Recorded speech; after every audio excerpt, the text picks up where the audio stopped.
If you've been in real estate for longer than a day, you have probably heard about marketing to your sphere of influence. However, you may not have known exactly who they even are, how to reach out to appropriately, and why you even want to do that. So today, we'll do a deep dive on how to market to your sphere of influence and address all of those questions so you can generate real estate leads consistently. Hey, it's Jaime with JaimeResendiz.com, where we have one of the fastest growing and largest real estate agent communities worldwide. First things first, what is your sphere of influence? Well, it's basically the people you know and who know you as well, such as your family, your friends, your acquaintances, your past coworkers, etc. However, it's not necessary for both parties to know each other that well. That's not the requirement. So to help with the definition a little bit more, here's how I define it. If you can recommend a movie to this person and they would actually consider your opinion,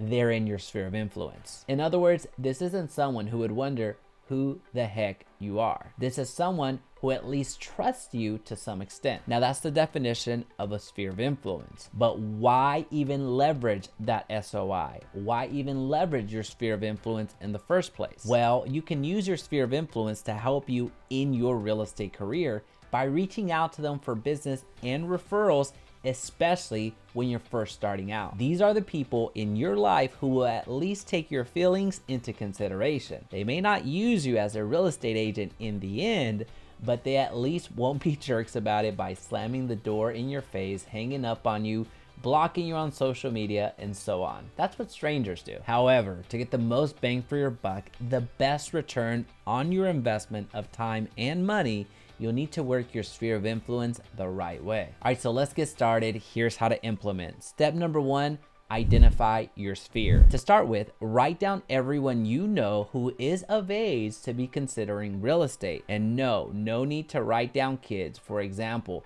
if they won't be buying or selling for years yet, don't write them down. Also, don't worry yet about where these people live. Just get them all down on paper or write them down somewhere. And to give you a jump start, you can use your contacts list from your phone, your Facebook friends, your LinkedIn network, basically anyone who has connected with you already. That's a great head start. And believe it or not, most agents, regardless if they're new or experienced, can pull 80 to 100 people from these sources. I know that it sounds like a lot, but it really isn't when you think about how many people you've met in your lifetime. Now also remember, your phone contacts and social media platforms are just your starting point to get you going. Now add to that list people that you remember but that you haven't connected with on the socials or have their contact information. So these are people that don't have a real strong online presence. These are very important people to remember because chances are they are older.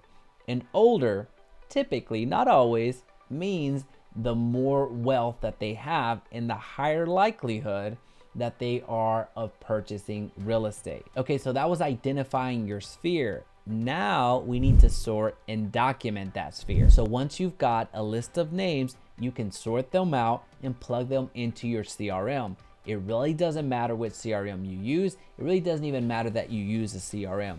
You just need to have one central location where you know you have your sphere of influence. But just to give you some ideas, you can use something like Excel, you can use Notion, it's free to use. You can use your Spiral or anything else that you prefer, as long as you have that one central location and actually go back to it day in and day out.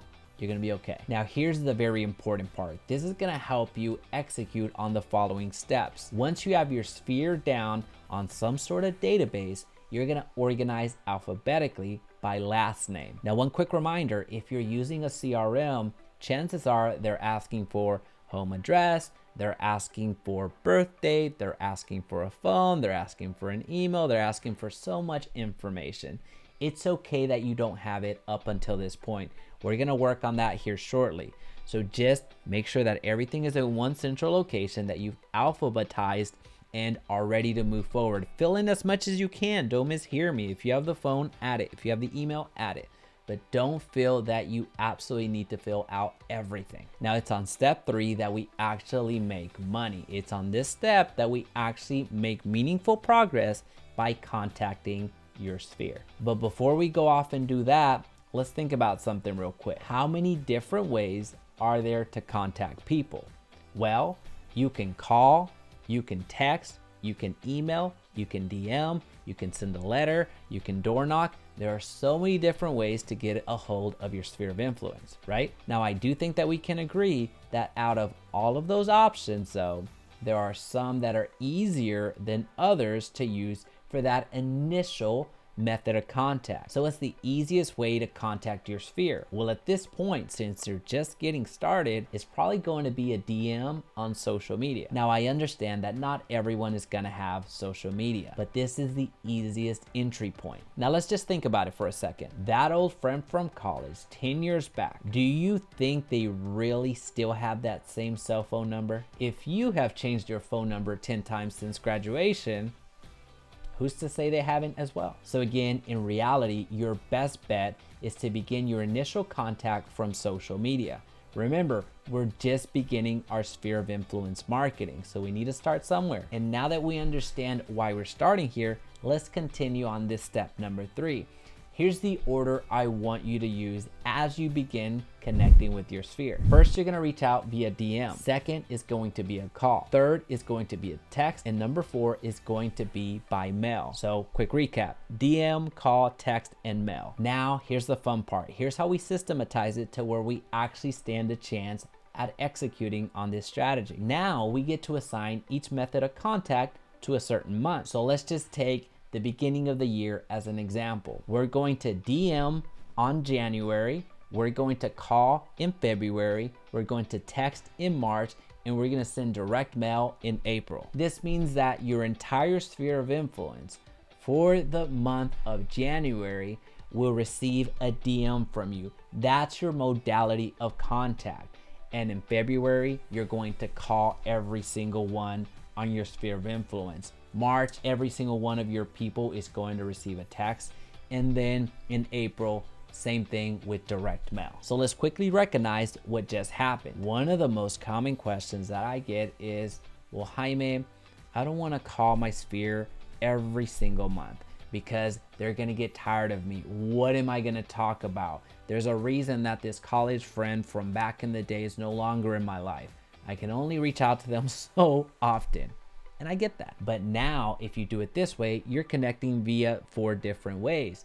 You're gonna DM, you're gonna call, you're gonna text, you're gonna mail. There's different conversations. However, they all still lead with you. They all still come back to you. They still hear from you. You're omnipresent at that point. Now for step number 4, we tie it all together. This final step is all about implementation. Now let's go back in time for one quick second. Why did I ask you to sort your entire sphere alphabetically by last name? Now here's the very important part. This is gonna help you execute on the following steps. Once you have your sphere down on some sort of database, you're gonna organize alphabetically by last name. See, I did tell you that. Now in addition to that, why did I tell you to segment your contact methods into months? Well, the answer is very simple. This is how we create a system and how we tie it all together. Now that we have our entire sphere of influence alphabetized from A to Z, we have 26 letters in the alphabet, right? And now that we know how we're gonna reach out to our sphere of influence in January, remember we're gonna DM, well, we start from the first day of the month. January 1st, we're going to assign to A. January 2nd, so the second day of the month, we're going to assign to a B. And then 3 to C, 4 to D. Does that make sense? So in other words, every single day, we're reaching out to one letter in the alphabet. So that means that by January 26th, we will have DM'd everybody within our sphere of influence. And now for February, which we agreed we were going to call our sphere of influence, we do the exact same thing. On the first, we call the A's. On the second, we call the B's. On the third, we call the C's, and so on. Do you see where we're going with this? By implementing a month-by-month strategy, you get to build off of each step. You're probably not going to have an address. Remember, we're going to send direct mail out in April. Well, had we started with direct mail, we'd have a lot to do the very first month. That's why we put direct mail towards the end, because either through DM, through a call, or through a text, we're going to secure that address. Each mode of contacting, each method of contacting your sphere of influence builds on each other. So while you DM your friends that day, you casually ask for that phone number. Well, now you have February taken care of because you're going to call. You also are going to take care of March because you're going to text. So in your call or in your text, position yourself to secure their actual mailing address so you can send them that direct mail piece. Now your first cycle is going to take you the longest because you have to secure contact information above all else. So January, February, March, and April, once you go through that first cycle, May, June, July, August go a lot faster because now you have everyone's information. Now, one pro tip real quick. I don't consider email marketing part of this strategy of allocating an entire month to email.